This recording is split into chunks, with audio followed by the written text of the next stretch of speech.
Happy greetings. Turn this off. Happy greetings, everyone. I am Crystal Forman, the owner and educator of Holistic Wellness and Health, where we make healthy living easy, nutritious, delicious, and fun. Today we are making sauteed cabbage with tofu scramble, and today is actually National Cabbage Day, and it's National Hot Breakfast Month.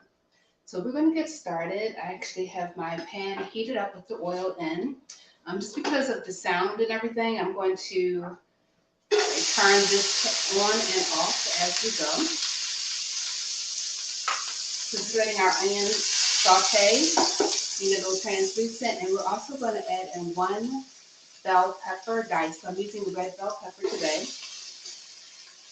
You can use orange or yellow or any other color that you wish, just to add different phytonutrients to your meal. So we're going to turn this back on for 1 moment.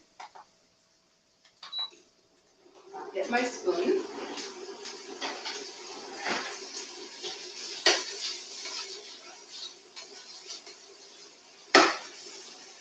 So if you are watching this live, make sure you say hi. If you're watching this as a replay, say hi as well. Let me know you're here and that you've watched the video. And if you make these dishes or any other dishes that you've made with Holistic Wellness and Health, make sure you let me know that you've tried the dishes and how it turned out for you.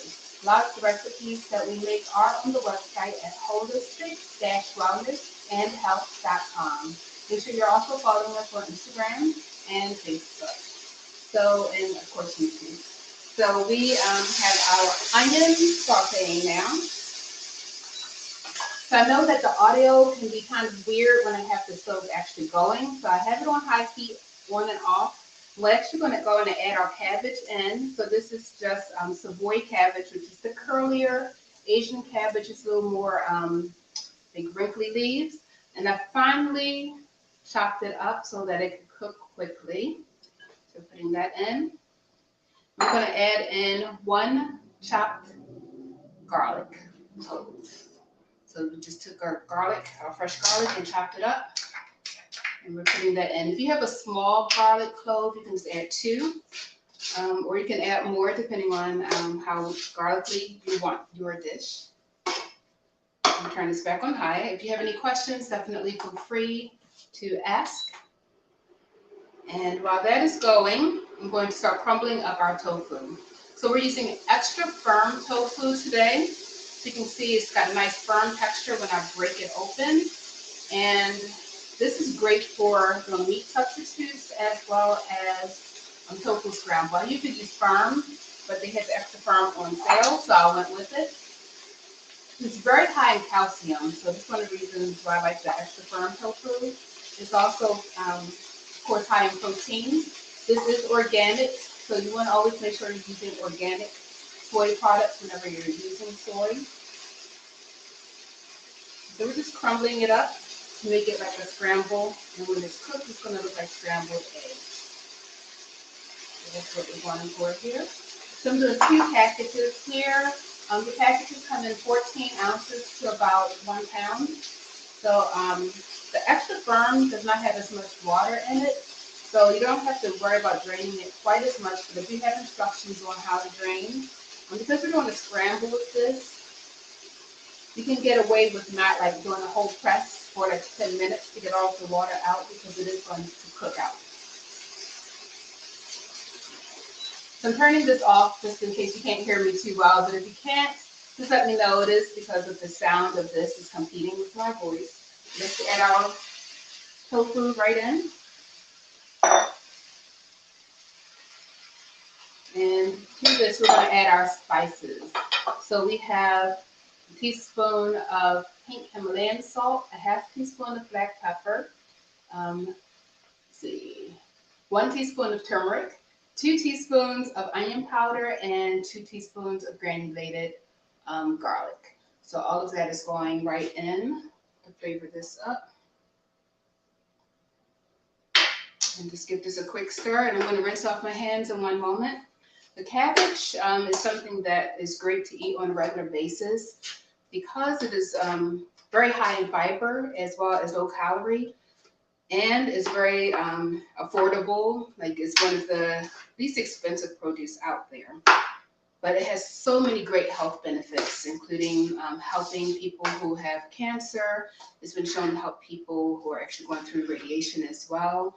It has anti-inflammatory properties that have been shown to actually help prevent a lot of cancers as well. It's also great for cholesterol and hypertension. And some of the phytonutrients in here, which there are many, are also great for our mental health, for our brain health. So cabbage is one of those crops that we don't really talk about a whole lot about the benefits. We always talk about kale and some of the other like super greens, but cabbage has so many great benefits and properties. It's high in calcium and iron and vitamins B5, B6. It's high in vitamin K as well. So it's a great crop to eat and pretty easy to grow as well. It's in the cruciferous family, so it's cruciferous vegetables or brassicas. So it's related to our Brussels sprouts, which some people call baby cabbage, and our kale and collards. It's related to a lot of the things that we consider healthy anyway. So it's a great one just to eat regularly. You can use any cabbage you want. There are over 100 varieties of cabbage out there. So definitely go for whichever variety you like. I just so happen to have the Savoy cabbage, but if you have the regular cabbage that most of us grew up on, that's fine as well. So I'm going to rinse off my hands because I have all of this tofu scramble on it. And I'm going to turn this back on high and let that cook with the top on. And while we're doing that, I just want to make sure you all know to check out our, the sun is setting special. Okay, so we have several events coming up. I will be at the Cherry Hill Market tomorrow at 2:30, and that's a free event. So definitely show up, shop at the market, support the vendors as well.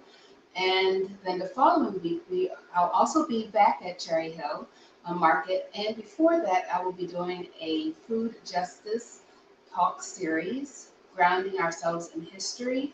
We have special guest Eric Jackson from Black Yield Institute. He will be there. He's releasing 2 books next month. And he also has a book and documentary that's been released for a while. So make sure you check that out at blackyieldinstitute.org. So he will be joining us as a special guest, and Hemi Kim from the Unity Collective will also be joining as we talk about grounding ourselves in history of land and food justice. And we're going to go through a historical timeline. Hemi Kim is going to do a genogram with us. And genogram is basically like a picture of your family or relationships with different people. It can show different things, but we'll go over that next week. It's really awesome to do. And we'll do like a grounding exercise at the end and talk about things that we can do to help in the food justice movement, whether it's making phone calls or calling, different senators or your local politicians or politicians in other states. Right now, there is a Black farmer who is under attack in Colorado. And so there's been a request from his wife for us to make phone calls and write letters and do all of the things, emails, all of it. So there's things that we can do immediately to help in the food justice movement. There are bills being passed, the farm bill that's going through Congress right now that we all need to be aware of because it affects all of us. If you eat, it affects you. So make sure you are definitely checking out what's going on with the farm bill and how you can help influence the bill to make our food system more just and more nutritious for us as well. So definitely do that. And you can sign up for free on Eventbrite for that session, and we will provide all types of tools and just information for you to be able to actually take action. So it's not just, hey, learn about history, yay, which we will do, but we are also going to learn what we can do to take action to make improvements in our lives and the lives of future generations. So that is next Saturday. What else is going on?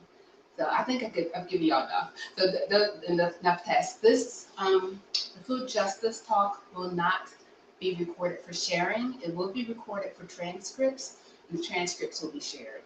This is our first time in the series, and I also want to make sure that people feel free to share.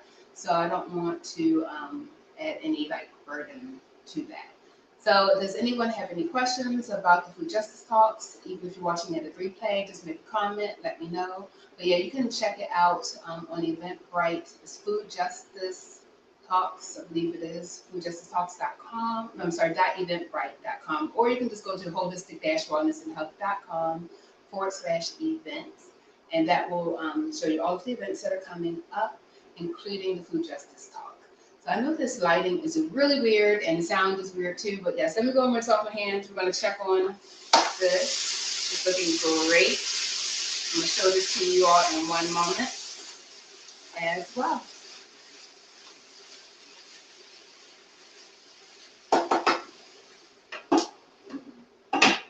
Turn that off. So one moment, I'll be right back. If you want to check out the site right now, you can. I'll do this, or just wait until we're done. We're actually almost done. So I'm going to actually serve this with crescent rolls, but you can put this in like a tortilla or like the burrito style. So this is a great breakfast, lunch, or dinner. You can serve this with rice as well. So there's a lot of different ways you can serve this dish. You can eat it just as it is. It's totally up to you.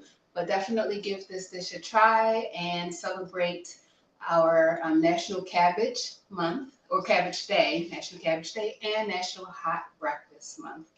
A couple of weeks ago, we did a recipe with squash, winter squash, and grits, and that recipe is super mega delicious. So definitely check that out on YouTube, especially if you love grits. This is just another great savory way to enjoy grits with like a power of flavor and nutrition at the same time.